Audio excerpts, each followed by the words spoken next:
No geral, os benefícios da optogenética superam em muito suas desvantagens. Ela pode literalmente revelar os percursos neurais a serem usados no tratamento de doenças mentais e outras. Também pode dar aos cientistas instrumentos para reparar lesões e talvez curar doenças consideradas incuráveis. No futuro. Próximo. Os resultados serão todos positivos.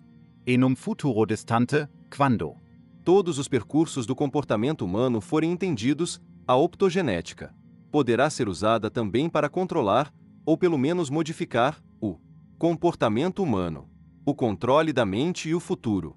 Resumindo, o uso de drogas e de hipnose pela CIA foi um fiasco. São técnicas muito instáveis e imprevisíveis para serem usadas pelo exército. Podem ser utilizadas para induzir alucinações e dependência, mas não servem para apagar memória, tornar alguém mais manipulável, nem forçar ninguém a praticar atos contra sua vontade. Os governos vão continuar tentando, mas o resultado é duvidoso. Até o momento, as drogas são um instrumento muito agressivo de controle de comportamento. Há até um conto de advertência. Carl Sagan fala de um cenário assustador e muito possível. Ele imagina um ditador colocando eletrodos nos centros de dor e de prazer do cérebro de crianças. Os eletrodos são ligados a um computador sem fio, de modo que o ditador pode controlá-las ao apertar um botão. Outro pesadelo envolve a instalação de sondas no cérebro capazes de anular nossos desejos e assumir o controle muscular, nos obrigando a atos que não queremos fazer. O trabalho de Delgado é incipiente, mas mostra que rajadas de eletricidade aplicadas a áreas motoras do cérebro podem anular nossos pensamentos conscientes, de modo que os músculos fogem ao controle. Ele conseguiu identificar apenas alguns comportamentos de animais que podiam ser controlados por meio de sondas elétricas. No futuro, talvez seja possível encontrar uma variedade maior de comportamentos passíveis de serem controlados eletronicamente ao se apertar um botão. Se você é a pessoa controlada, a experiência é bem desagradável. Enquanto você pensa que é dono do seu corpo, seus músculos podem ser ativados sem a sua permissão e você agirá contra a vontade. O impulso elétrico enviado para o cérebro pode ser maior que seus impulsos enviados voluntariamente para os músculos, e você tem a impressão de que alguém tomou seu corpo. Seu próprio corpo se torna um objeto estranho. Em princípio, um pesadelo desse tipo pode ser possível no futuro. Por outro lado, há vários fatores capazes de impedi-lo. Primeiro, essa tecnologia ainda está engatinhando, e não se sabe como será aplicada ao comportamento humano. Portanto, ainda há tempo de sobra para monitorar seu desenvolvimento e, talvez, criar salvaguardas para evitar o mau uso. Segundo, um ditador pode resolver que a propaganda e a coerção, métodos usuais de controle da população, são mais baratos e eficazes do que instalar eletrodos no cérebro de milhões de crianças, o que seria muito caro e invasivo. Terceiro, em sociedades democráticas, surgiria um feroz debate público sobre as perspectivas e limitações dessa tecnologia. Radical. Seriam aprovadas leis para evitar o abuso desse método, sem prejuízo para o uso visando reduzir o sofrimento humano. Em breve a ciência nos dará um saber inédito e detalhado sobre os percursos neurais no cérebro humano. É preciso distinguir as tecnologias que podem beneficiar a sociedade das que podem controlá-la. E a condição para fazer passar essas leis é manter uma sociedade bem informada. Mas o verdadeiro impacto dessa tecnologia, creio eu, será a libertação, e não a escravidão, da mente. São tecnologias que dão esperança àqueles aprisionados por doenças mentais. Apesar de ainda não haver uma cura permanente da doença mental, essas novas tecnologias nos têm dado um conhecimento mais profundo da formação e evolução desses distúrbios. Um dia, combinando genética, remédios e alta tecnologia, encontraremos uma forma de controlar, e até de curar, essas antigas doenças. Uma recente tentativa de explorar o novo conhecimento do cérebro é estudar Personalidades históricas. Talvez as descobertas da ciência moderna possam ajudar a explicar os estados mentais de figuras do passado. E uma das mais extraordinárias figuras analisadas hoje é Joana d'Arc. Os amantes e os loucos têm a mente tão fervilhante. O louco, o amante e o poeta. São compostos apenas de imaginação. William Shakespeare. Sonho de uma noite de verão. 9. Estados alterados de. Consciência. Joana d'Arc era uma camponesa analfabeta que dizia ouvir vozes diretamente de Deus, e saiu da obscuridade para levar um exército desmoralizado a vitórias que mudaram o curso de nações, fazendo dela uma das figuras mais fascinantes, envolventes e trágicas da história. Durante o caos da Guerra dos 100 Anos, enquanto o norte da França era dizimado pelas tropas inglesas e a monarquia francesa fugia, uma jovem de Orléans chegou dizendo ter recebido instruções divinas para levar o exército francês à vitória. Não tendo mais nada a perder, Carlos VII autorizou-a a comandar algumas tropas. Para espanto geral, ela conseguiu uma série de Triunfos sobre os ingleses. As notícias sobre a garota extraordinária se espalharam rapidamente. Sua fama crescia a cada vitória, até que ela se tornou uma heroína, assumindo o comando militar de toda a França. As tropas Francesas, antes à beira do colapso total, conseguiram vitórias decisivas para a coroação do novo rei. Entretanto, ela foi traída e capturada pelos ingleses. Cientes da ameaça que ela representava, pois era um forte símbolo da própria França e alegava receber orientações de Deus, os ingleses a levaram a um julgamento espetacular. Após um interrogatório com final previamente combinado, Joana foi julgada culpada e queimada na fogueira, aos 19 anos, em 1431. Nos séculos que se seguiram, foram feitas centenas de tentativas de entender essa extraordinária adolescente. Teria sido profeta, santa ou louca? Mas, recentemente, cientistas recorreram à psiquiatria moderna e à neurociência para explicar a vida de personalidades históricas como Joana d'Arc. Poucos questionam sua sinceridade quanto à inspiração divina, mas muitos cientistas escreveram que ela devia sofrer de esquizofrenia, pois ouvia vozes. Outros contestaram esse fato, pois os registros remanescentes de seu julgamento revelam uma pessoa de pensamento e fala racionais. Os ingleses lhe armaram diversas armadilhas teológicas. Perguntaram, por exemplo, se ela estava na graça de Deus. Se ela respondesse sim, seria considerada herege, pois ninguém poderia saber ao certo se estava na graça de Deus. Se respondesse não, seria uma confissão de culpa e, portanto, uma fraude. De qualquer maneira, ela estava perdida. Numa resposta que deixou todos boquiabertos, ela disse: se eu não estiver, que Deus me coloque lá. Se eu estiver, que Deus me guarde. O notário escreveu. No registro, os que a estavam interrogando ficaram estupefatos. De fato, as transcrições dos interrogatórios são tão impressionantes que George Bernard Shaw colocou traduções literais em sua peça Santa Joana. Mais recentemente, surgiu outra teoria sobre essa mulher excepcional. Talvez Ela sofresse de epilepsia do lobo temporal. As pessoas nessa condição às vezes têm convulsões, mas outras são atingidas por um curioso efeito colateral, que ajuda a esclarecer a estrutura das crenças humanas. São pacientes que sofrem de hiperreligiosidade e pensam realmente que há um espírito ou presença por trás de tudo. Eventos aleatórios nunca são aleatórios e têm um profundo significado religioso. Alguns psicólogos especularam que muitos profetas da história sofriam dessa lesão epilética no lobo temporal, pois tinham certeza de que falavam com Deus. O neurocientista David A. Gleman diz: uma parte dos profetas, mártires e líderes da história parecem ter tido epilepsia no lobo temporal. Vejamos Joana d'Arc, a menina de 16 anos que virou o jogo na guerra dos 100 anos porque acreditava e convenceu os soldados franceses que ouvia. Fortes de São Miguel Arcanjo, Santa Catarina de Alexandria, Santa Margarida e São Gabriel. Esse curioso efeito já havia sido observado em 1892, quando compêndios sobre doença mental mencionaram uma conexão entre emocionalismo religioso e epilepsia.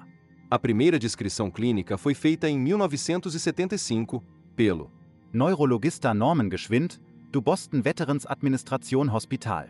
Ele observou que epiléticos com impulsos elétricos anormais nos lobos temporais costumavam ter experiências religiosas e especulou que a tempestade Elétrica no cérebro poderia ser a causa dessas obsessões religiosas. O Dr. V.S. Ramachandran estima que entre 30% e 40% dos epiléticos do lobo temporal de quem tratou sofrem de hiperreligiosidade. E observa, às vezes é um Deus próprio, às vezes é um sentimento mais difuso de ser unificado com o cosmo. Tudo parece estar repleto de significado. O paciente diz finalmente: entendi tudo mesmo, doutor. Agora realmente entendo Deus. Entendo o meu lugar no universo ou esquema cósmico. Ele observa ainda que muitos desses indivíduos são extremamente determinados e convincentes em suas crenças. Às vezes me pergunto se esses pacientes de epilepsia no lobo temporal têm acesso a outra dimensão da realidade, um desses buracos de minhoca para um universo paralelo. Mas evito dizer isso a meus colegas, para não duvidarem da minha sanidade. Em experimentos com pacientes de epilepsia no lobo temporal, ele confirmou que esses indivíduos tinham uma forte reação emocional à palavra Deus, mas não a palavras neutras. Isso significa que a conexão entre a hiperreligiosidade e essa epilepsia é real e não fictícia. O psicólogo Michael Persinger afirma que um certo tipo de estimulação elétrica transcraniana, chamada estimulação magnética transcraniana, ou EMT, pode induzir propositalmente o efeito dessas lesões epiléticas. Se assim for, será possível usar campos magnéticos para alterar crenças religiosas? Nos estudos do Dr. Persinger, uma cobaia coloca um capacete, apelidado de capacete de Deus, com um dispositivo que envia magnetismo para determinadas áreas do cérebro. Depois, quando o sujeito é entrevistado, costuma afirmar que esteve com algum grande espírito. David Bielo, em artigo na revista Scientific American, diz: durante os 3 minutos de estimulação, as cobaias traduziram sua percepção do divino em sua própria linguagem cultural, denominando Deus, Buda, uma presença benevolente, ou a maravilha do universo. Já que esse efeito pode ser reproduzido, isso indica que talvez o cérebro seja estruturado de modo a responder a sentimentos religiosos. Alguns cientistas foram mais longe, especulando a existência de um gene de Deus que predispõe o cérebro à religiosidade. Dado que a maioria das sociedades criou algum tipo de religião, é plausível supor que nossa capacidade de responder a sentimentos religiosos seja programada em nosso genoma. Alguns teóricos da evolução vêm tentando explicar esse fato, afirmando que a religião serviu para aumentar as chances de sobrevivência dos primeiros humanos. A religião deve ter ajudado a unir indivíduos hostis para formar uma tribo coesa, com uma mitologia em comum, o que aumentou as chances de união e sobrevivência da tribo. Um experimento como o do capacete de Deus será capaz de abalar a convicção religiosa de alguém? O aparelho de IRM pode registrar a atividade cerebral de alguém que teve uma experiência religiosa? Para testar essas ideias, o Dr. Mário Beauregard, da Universidade de Montreal, reuniu um grupo de 15 freiras carmelitas que concordaram em pôr a cabeça num aparelho de IRM. Para participar do experimento, todas precisavam ter tido uma experiência de intensa comunhão com Deus. A princípio, o Dr. Beauregard nutria a esperança de que as freiras tivessem tido uma experiência mística com Deus, que seria registrada pela IRM. Entretanto, enfiadas no aparelho de IRM, com toneladas de bobinas magnéticas e equipamentos de alta tecnologia em volta, não estavam no lugar ideal para uma revelação divina. O melhor que puderam fazer foi evocar a lembrança de experiências anteriores. Deus não pode ser convocado quando a gente quer, disse uma freira. O resultado final foi confuso e inconclusivo, mas várias regiões do cérebro se acenderam durante o experimento. O núcleo caudado, ligado à aprendizagem e possivelmente à paixão. Talvez as freiras estivessem sentindo o amor incondicional de Deus. A ínsula, que monitora sensações corporais e emoções sociais. Talvez as freiras estivessem se sentindo muito próximas umas das outras na busca de Deus. O lobo parietal, que ajuda a processar a consciência espacial. Talvez elas sentissem estar na presença física de Deus. O Dr. Beauregard admitiu que tantas áreas cerebrais foram ativadas, com tantas interpretações possíveis, que ele não podia afirmar se a hiperreligiosidade podia ser induzida Contudo, ficou claro para ele que o sentimento religioso das freiras se refletiu na varredura cerebral. Mas o experimento abalou a fé das freiras em Deus? Não. Pelo contrário, elas entenderam que Deus colocou aquele rádio no cérebro para se comunicarem com ele. A conclusão delas foi de que Deus criou os humanos para terem essa capacidade, e o cérebro tem uma antena divina dada por Deus para sentirmos sua presença.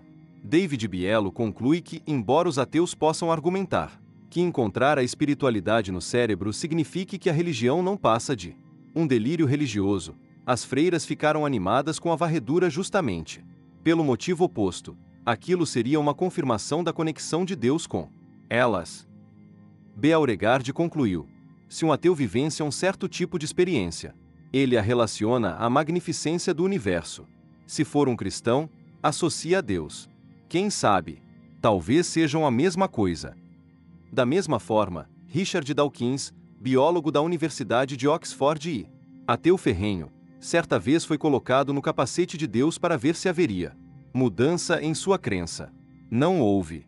Conclui-se que, embora a hiperreligiosidade possa ser induzida pela epilepsia no lobo temporal, não há evidências convincentes de que campos magnéticos possam alterar as convicções religiosas de alguém. Doença mental. Há outro estado alterado de consciência que traz grande sofrimento, tanto para o próprio doente quanto para sua família. É a doença mental. As varreduras cerebrais e a alta tecnologia podem revelar a origem dessa aflição e talvez levar a cura? Se assim for, uma das maiores fontes de sofrimento humano poderá ser eliminada. Por exemplo, ao longo da história, o tratamento da esquizofrenia era brutal e agressivo. Sintomas típicos dos afetados por esse distúrbio mental degenerativo, que aflige 1% da população, são ouvir vozes imaginárias, sofrer de delírios paranoides e pensamentos desorganizados. Ao longo da história, já foram considerados possuídos pelo demônio e expulsos, mortos ou trancafiados. Romances góticos às vezes falam de um parente esquisito, demente, que mora escondido num quarto escuro no porão. Até a Bíblia tem uma passagem em que Jesus encontrou 2 seres demoníacos. Os demônios pediram a Jesus que os levasse a uma criação de porcos. Ele disse: podem ir. Quando os demônios entraram no chiqueiro, todos os porcos correram barranco abaixo e morreram afogados no mar. Mesmo hoje, ainda vemos pessoas com sintomas clássicos de esquizofrenia, andando pela rua discutindo consigo mesmas. Em geral, os primeiros sinais surgem no fim da adolescência, nos homens, ou aos 20 e poucos anos, nas mulheres. Alguns esquizofrênicos tiveram uma vida normal e podem inclusive ter realizado grandes feitos até que as vozes se instalassem definitivamente. O caso mais famoso é do ganhador do Prêmio Nobel de Economia de 1994, John Nash, representado por Russell Crowe no filme Uma Mente Brilhante. Na década de 1920, Nash desenvolveu trabalhos pioneiros em economia, teoria dos jogos e matemática pura na Universidade de Princeton. Um orientador dele escreveu uma carta de recomendação com uma única linha: este homem é um gênio. Ele foi capaz de produzir com altíssimo nível intelectual mesmo enquanto era perseguido por delírios. Foi internado aos 31 anos de idade, quando teve um surto maior, e passou muitos anos em instituições ou viajando pelo mundo, temendo que agentes comunistas o matassem. Até hoje não há um modo exato, universalmente aceito, de diagnosticar a doença mental. Há esperanças, porém, de que algum dia os cientistas usem varredura cerebral e outras invenções da alta tecnologia para criar instrumentos de diagnóstico confiáveis. Os progressos no tratamento da doença mental têm sido demasiadamente lentos. Após séculos de sofrimento, vítimas da esquizofrenia tiveram um primeiro sinal de alívio nos anos 1950, quando foram descobertas acidentalmente drogas antipsicóticas, como a clorpromazina, capazes de controlar ou, às vezes, até eliminar as vozes que atormentam os doentes mentais. Acredita-se que essas drogas agem regulando o nível de certos neurotransmissores, como a dopamina. Especificamente, a teoria é de que essas drogas bloqueiam o funcionamento de receptores D2 de certas células nervosas, reduzindo assim o nível de dopamina. A teoria de que as alucinações são em parte causadas pelo excesso de dopamina no sistema. A ação da dopamina, por ser essencial às sinapses, tem sido associada também a outros distúrbios. Uma teoria sustenta que a doença de Parkinson é agravada pela falta de dopamina nas sinapses, e a síndrome de Tourette pode ser desencadeada por uma superabundância dela. As pessoas com síndrome de Tourette têm tiques e movimentos faciais inusitados e uma pequena minoria dispara incontrolavelmente palavras obscenas e comentários profanos. Pejorativos. Mais recentemente, os cientistas apontaram como outro possível culpado o nível anormal de glutamato no cérebro. Uma razão para acreditar nisso é que a PCP, a droga chamada pó de anjo, é conhecida por criar alucinações semelhantes às dos esquizofrênicos porque bloqueia o receptor de glutamato, chamado NMDA. Uma substância muito promissora no tratamento da esquizofrenia é a clozapina, um remédio relativamente novo que simula a produção de glutamato.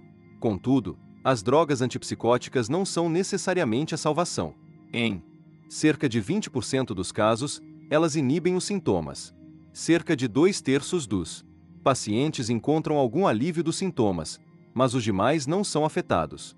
Segundo uma teoria, os antipsicóticos imitam uma substância química natural, ausente no cérebro dos esquizofrênicos, mas não são uma cópia exata.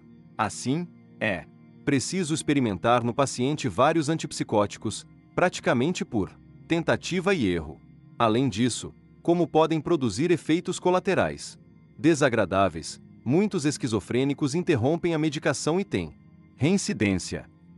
Recentemente, varreduras cerebrais de esquizofrênicos realizadas enquanto ouviam vozes ajudaram a explicar esse velho distúrbio. Por exemplo, quando falamos sozinhos em silêncio, certas partes do cérebro se iluminam na IRM. Especialmente no lobo temporal, como na área de Wernicke. Quando um esquizofrênico ouve vozes, as mesmas áreas do cérebro se iluminam. O cérebro tem muito trabalho para construir uma narrativa coerente, por isso os esquizofrênicos tentam dar sentido a essas vozes não autorizadas, acreditando que elas se originam de fontes estranhas, como marcianos inserindo secretamente pensamentos em seu cérebro. O Dr. Michael Svenay, da Universidade do Estado de Ohio, escreve que os neuronídeos conectados à sensação de som disparam sozinhos, como um pano encharcado de gasolina se incendeia espontaneamente no calor intenso de uma garagem fechada. Sem nada à vista e sem som no ambiente, o cérebro do esquizofrênico cria uma forte ilusão de realidade. Geralmente essas vozes parecem vir de outras pessoas e costumam dar ao paciente ordens banais, mas, às vezes, muito violentas. Enquanto isso, os centros de simulação no córtex pré-frontal parecem um piloto automático e, de certa forma, é como se a consciência do esquizofrênico estivesse fazendo o mesmo tipo de simulações que todos nós fazemos, porém, sem a permissão dele. Pessoa fala literalmente consigo mesma sem saber que é ela quem está falando. Alucinações. A mente está sempre criando alucinações, mas, na maioria das vezes, são facilmente controladas. Vemos imagens que não existem, ou por exemplo, Escutamos falsos sons.